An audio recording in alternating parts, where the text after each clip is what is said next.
Le Solopreneur Summer vous est présenté par mes sponsors préférés. Number, l'expert comptable des solopreneurs en société. Time, le compte pro des solopreneurs.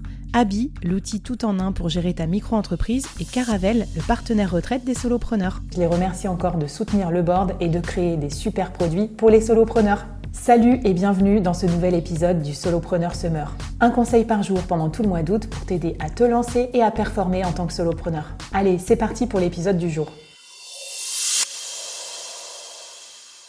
Alors, tu te demandes peut-être à quoi va ressembler le futur du soloprenariat dans les prochaines années. Tu veux peut-être savoir aussi quelles compétences développer pour rester compétitif, ou peut-être que tu cherches des idées de solo business pour l'avenir. Alors ça tombe bien, dans cet épisode, on va explorer les tendances du soloprenariat pour 2025. Qu'est-ce que je vois dans ma boule de cristal? On en parle dans l'épisode. Alors, qu'est-ce que je vois dans ma boule de cristal pour 2025? Alors, je me suis noté les tendances ici pour pas les oublier. Première tendance, la souveraineté économique. Pour moi, c'est clair, demain, chacun va vouloir générer ses propres revenus en toute autonomie. Par exemple, se générer son petit complément de salaire par rapport à son CDI en devenant un salarié diversifié. Même le start-upper qui a sa start-up, mais qui a son solo business aussi à côté pour être sûr de générer suffisamment de revenus. La deuxième tendance que je vois, c'est l'IA comme partenaire de travail. On en a parlé, avoir des assistants IA, mettre de l'IA un petit peu partout.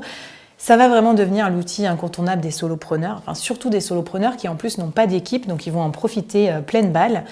L'IA va nous aider dans la création de contenu, l'analyse de données, tout ça. Donc pour moi, il ne faut pas voir l'IA comme une menace, mais vraiment comme un complément, une forme d'augmentation en tant que solopreneur.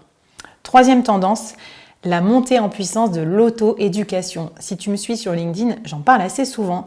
Pour moi, c'est un énorme marché, la formation en ligne, l'auto-éducation, et ça va continuer à grossir parce que, tout simplement, les freelances doivent se former par eux-mêmes, les parents vont vouloir apporter des compléments de formation à leurs enfants parce qu'ils ne sont pas satisfaits de l'école, etc.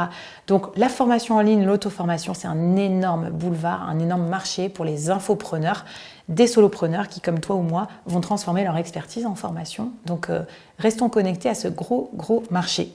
Quatrième tendance, malheureusement, elles ne sont pas toutes bonnes, les solopreneurs en burn-out. Alors ça, j'en ai plein autour de moi. Donc il faut faire attention à prioriser vraiment son équilibre de vie. Ça ne va pas être un nice to have. Je pense que tous les solopreneurs là, qui prétendent viser le million, 2 millions, le million dans 2 ans, vont se cramer en plein vol en fait, tout simplement. Donc il faut y aller tranquille pour ne pas finir en burn-out. Et n'oublions pas qu'on n'est pas une boîte classique, la croissance à tout prix. La croissance, elle a un prix, c'est notre bonheur, notre bien-être, donc il faut qu'on fasse l'équilibre entre les deux. Ça n'empêche pas d'être performant, mais comme on dit en italien, chi va piano va sano et va lontano. Cinquième tendance, toujours plus d'incarnation. Dans un monde où les IA vont rédiger tous les posts LinkedIn, les tweets et les machins, si tu as un média incarné, par exemple de la vidéo, du podcast, des lives aussi, des événements dans la vraie vie, je pense que ça marchera pour aussi fédérer et se distinguer dans l'univers concurrentiel du contenu. Donc de l'humour, de l'humain, du présentiel, un angle édito aussi assez tranché, assez inimitable, assez rigolo. Donc il ne faudra pas hésiter à se différencier, à se distinguer comme ça. 6.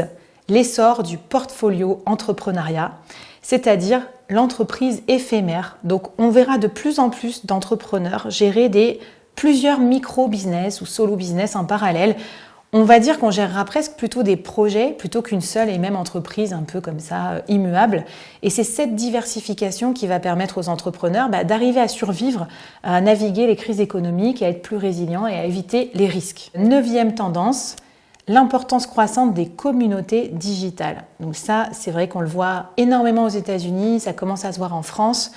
Il va y avoir des communautés pour tout, sur tous les métiers, sur tous les types de freelance. Donc les solopreneurs, les freelances vont se réunir dans les communautés en ligne parce qu'on est tous éparpillés partout dans le monde et en France. Et du coup, on va utiliser ces communautés pour apprendre, pour se soutenir mutuellement, pour se tenir informés. Donc demain, ça sera hyper important de trouver la bonne communauté en ligne, le bon réseau pour réussir en fait et pour se faire soutenir. Et la dernière tendance que je vois bien sûr, c'est l'émergence des nouvelles niches fertiles liées aux enjeux beaucoup plus globaux sur la planète. Donc le changement climatique, ça c'est sûr, le vieillissement de la population, la transformation digitale, tout ça, ça va créer encore plein d'opportunités parce que il va y avoir besoin de nouveaux freelances dans ces domaines, de nouvelles formations dans ces domaines, donc de nouveaux produits digitaux. Ça, c'est clair. Moi, par exemple, en rigolant, je me disais, tiens, je devrais déposer le nom de domaine Mamie Freelance parce que c'est sûr qu'on va travailler de plus en plus longtemps. Moi, j'ai déjà 40 ans, j'ai déjà saoulé du monde corporate. Je pense qu'à 60 ans, il y a encore des gens qui vont vouloir se lancer en freelance et peut-être en complément de leur retraite. Donc voilà un exemple de niche fertile avec la silver economy. Bon, mais vous me le piquez pas celui-là, je me le garde pour mes vieilles années. Est-ce que vous voyez des tendances quelles sont les tendances que toi, tu as dans ton radar ou dans ta boule de cristal? Viens me dire en commentaire sur les réseaux sociaux ou sur la communauté. Ça me ferait plaisir qu'on discute ensemble aussi de ce que tu vois pour l'avenir. Et puis, ce que je te propose, c'est qu'on passe à l'épisode final déjà de ce Solopreneur Summer.